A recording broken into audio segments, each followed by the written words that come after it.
ভোগান্তির আরেক নাম যমুনা বিএলডিসি ফ্যান আমি নিয়েছি, কিন্তু অন্যকে নিতে বলবো না, কারণ ফ্যানটা আমি রিভার্সে দেওয়া আছে, কিন্তু ফ্যানটা তাও সোজাই ঘুরছে, কিন্তু কখন রিভার্সে ঘুরবে সে নিজেও জানে না। আবার ফ্যানটা সোজা ঘুরলে ফ্যানটা স্ট্রেট, মানে কোনো ব্যালেন্সের সমস্যা নেই, কিন্তু রিভার্সে ঘুরলে অনেক দোলে। ক্যামেরায় কতটা দেখা যাচ্ছে বোঝা যাচ্ছে না। এই হলো, এই যে অটোমেটিক অফ হয়ে গেল, আমি কোনো কমান্ড বা কোনো কিছুই দেইনি, মাঝে মধ্যে সাউন্ড হয়। এখন যদি ফ্যানটা আমি আবার সোজা দিকে ঘোরাতে চাই, টিপ দিলাম, এখন ফ্যানটা যে দুলছিল রিভার্সে, এখন দেখা যাক।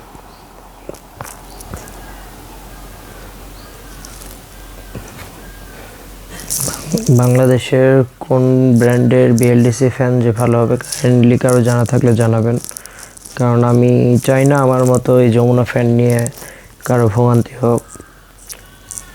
এটা আমার যে মোটরটা সেটা সেকেন্ড চেঞ্জ করা।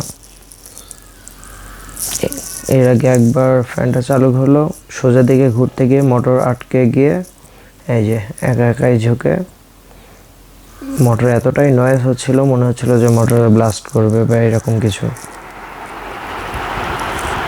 সো বিএলডিসি ফ্যান নিতে চাইলে যমুনাতে না যাওয়াটাই বেটার। অটোমেটিক ফ্যান স্পিড কমে গেল, ফ্যান 6 স্পিডে দেওয়া আছে। যমুনার সাথে আমার পার্সোনালি কোনো শত্রুতা বা কোনো কিছু নেই। আমার বাসায় নর্মালি ফ্যান যেটা ইউজ হয়, দুইটা ফ্যান আমার যমুনা কোম্পানির সেম মডেলেরই। ওটা হচ্ছে নর্মাল ফ্যান, অলমোস্ট 70 বা 75 ওয়াটের মনে হয়।